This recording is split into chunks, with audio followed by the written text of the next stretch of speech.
Howdy. So, interesting little thing we got here.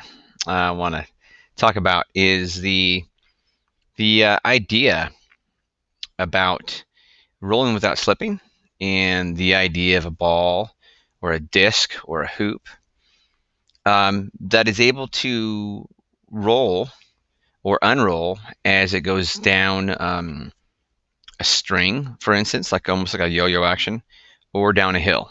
And I wanted to think about it in the simplest of terms that I can think about. In the simplest terms is the energy model, um, but I wanted to relay that back to Newton's law and to see whether or not, um, for this question, um, because when you're rolling without slipping, either down a string or down a hill, the tangential velocity is equal to the angular velocity times r. And so I was wondering, in Newton's second law, how does the inertia affect the simple equation A equals F over m? And so this is kind of how I thought about it. And so I have four scenarios. I have a hoop in free fall, a hoop with the string, which will not be in free fall because of the rotational motion, but it will just be let go from the same height, 1 meter, and a disc with a string and a ball with a string. So these three will be rotating and falling, and this one will be just falling. And so, like I said, the easiest thing to look at is the energy model. And so, in order to find the final velocity, and the energy, of course, here is gravitational, is going to be turning into translational just straight by falling. And so, real simply, mgh equals 1/2 mv squared. And rearranging the mass cancels, we get v equals the square root of 2gh. And the final velocity is as simple as that, and so you get 4.427 meters per second. Doing the same thing with these, the energy model here was just translational, and this one is translational and rotational, and both of them together. And so energy model is a really easy way to answer these.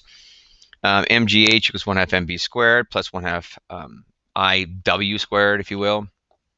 And just to show you here, this, when it's rolling without sticking, rolling with the angular velocity proportional to the actual velocity, you can do this. You can say this is true in this case, and this is IW. And so I is mr squared, and actually that's IW squared. It's not just IW, but this is IW squared, and I'm just kind of leaving the half there. And so I is mr squared, and w squared is v squared over v over r, and then you square both of those. And so, of course, here, kind of hard to see. I'm not sure why. Kind of smudged that. And so the r squares cancel, and you're left with mv squared. And that v literally is the same as the other v. So that's something that's pretty commonly done. But this makes it real easy to compare the three. And so the three of them are different only because of their coefficient of angular rotational inertia. And so mgh equals 1/2 mv squared plus 1/2 mv squared, because this is a hoop, which is mr squared. mgh equals 1/2 mv squared plus 1/2 of 1/2 m times v squared. When you do this, that leading coefficient is important because the disk has a rotational inertia of 1/2 mr squared. This one, same thing, mgh plus 1/2 mv squared plus 1/2 times 2/5 m v squared. And once again, that comes from the coefficient that's in front of this m. So, whereas this one, just using that equation, got 4.427 meter per second, this one reduces down to v equals gh, which is slightly different than this, and square root of, and you get 3.130, which makes sense because this thing should be going slower than this one. It's just simply free falling. Some of the energy goes into falling, and some of the energy goes into rotating. Doing the same thing here, you get GH equals 3/4 V squared. That reduces to this, which reduces to this, which gives us 3.615. This is going to be a little bit faster because this is easier to rotate. This is the one that's most difficult to rotate. It's directly proportional to the mass, whereas this one is 1/2 of the mr squared, so it's going to change and be easier to rotate, and so it should be faster. Less of the energy goes into rotation. And then this one is slightly faster as well. The string and the ball has even a smaller rotational inertia, and so this one reduces out to this, which gives you 3.742. And so as you can see, that all makes sense. The question that I had was, is it as simple as when we go to the Newton's laws? Is it going to be really easy to kind of tease out these ideas? So following the same exact thing vertically, Newton's second law with respect to this first one is really easy, right? It's very super typical. A equals F over m, and the force is mg because it's falling, and so it's mg over m, and the m's cancel, so A is equal to 9.8. All right, so that's for everything, right? Everything falls at 9.8 because of that simple little thing. So my question is, the inertia here for this one is 1m. So these are all falling, right? But the inertia is no longer m. And this is falling, but the inertia is m. So the inertia is a resistance to movement. So is it as simple as taking the m, which is the same in all cases? The mass in this case, I decided to make 1, right? Anyway, it doesn't matter because it cancels out. So I don't know if I put the mass there. It doesn't matter. It cancels out. But because the rotational inertia is different, we got this leading coefficient right here of the I. There's 1 is the coefficient here, just 1, and this is 1/2, and this is 2/5 as the coefficient, which gives us the fraction that is of the rotational inertia. And so what I was wondering is, if I did this rotationally, can I translate it? Can I translate that same idea here? So anyways, I want to take it to the next step just to kind of show that this works the whole way through. Is that now if I said, okay, if I have this equation, which is one of our main equations, and I solve for, if V initial is 0, in all cases V initial is 0 because they're falling from a rest, then V final is that, and V final is 4.427 using 9.8 as my gravity. That's pretty obvious. It's exactly what we expected on the previous one, 4.47 using the energy model, and 4.427 using Newton's laws, which is very simple to do. So the question, I guess, here is mass is inertia, but what about rotational inertia? Is it just as easy to apply in this sense? And so what I've done here is I've said that the force downward is just mg in all 3 cases. In all 4 cases, the force downward is mg, and mg is the force downward. And acceleration is always going to be force divided by inertia, not just mass. Mass is a measure of inertia, but the force divided by, it's directly proportional to force, and inversely proportional to inertia. And since the rotational inertia, it will, using the radius, I mean, it does break down to basically 1m. And for this one, this is basically 1. And this is basically 1/2. And this is basically 2/5. So that's how much inertia they have. This has the most inertia, the second most inertia, and the least inertia. But will it work like this in the acceleration equation? The acceleration is proportional to the force and inversely proportional to the inertia. The acceleration is proportional to the force and inversely proportional to the inertia.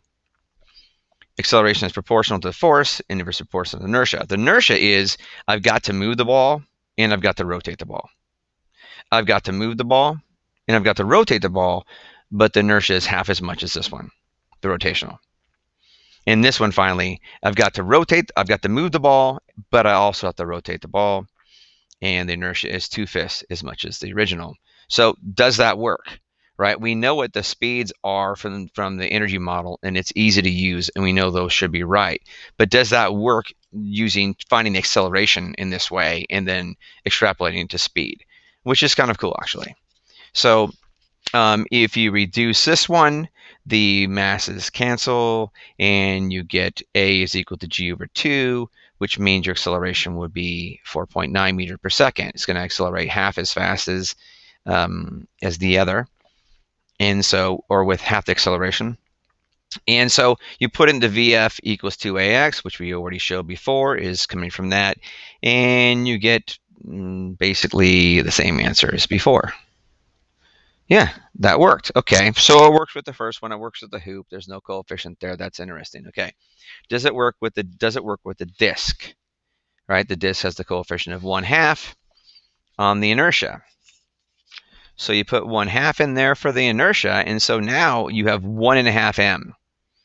And so it's like your inertia is 1.5 times the original inertia. It's harder to move.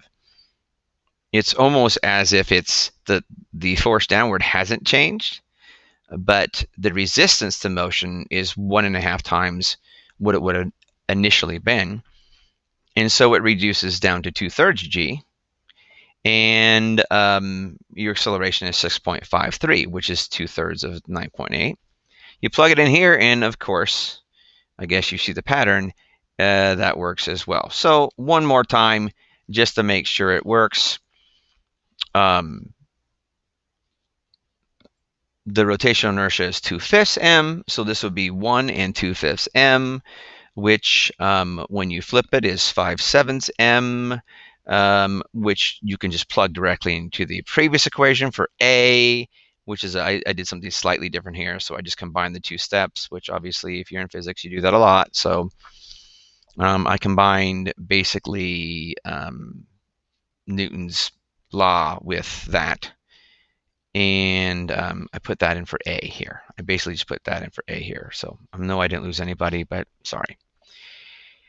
Okay, and so then you get the 3.742, and that by this time, hopefully that's not a surprise that that's the same thing as that. So what is interesting is that radians are so awesome that it literally, as long as it's rolling without slipping, it literally takes the idea of the velocity and acceleration being divisible by that r, and you can bridge it right back to the linear analogs, which means, yeah, it works out that you can bridge it back to the linear analogs, and if it's rolling without slipping, whatever that force is divided by the two inertias, and it's obviously not rotational inertia in this sense exactly, but because I've gotten rid of the r squared, right? But we saw how that works fine earlier, but it just is what it is, and so the idea is that the rotational inertia is slowing it down exactly proportional to the actual inertia, because they're locked into this proportionality where the tangential velocity is exactly equal to the angular velocity times the radius. So it won't work if it's not rolling without slipping, obviously. If you have something for some reason that's rolling and it's slipping as it goes down a hill, that won't work. But it works out great in this circumstance. And so, yeah. So as long as it's rolling without slipping, it works. And once again, that is another indication of why radians are awesome, or at least the concept of radians and radius and angular velocity is awesome. Okay, so that was fun. And if I could turn this off, I'll be done. There we go.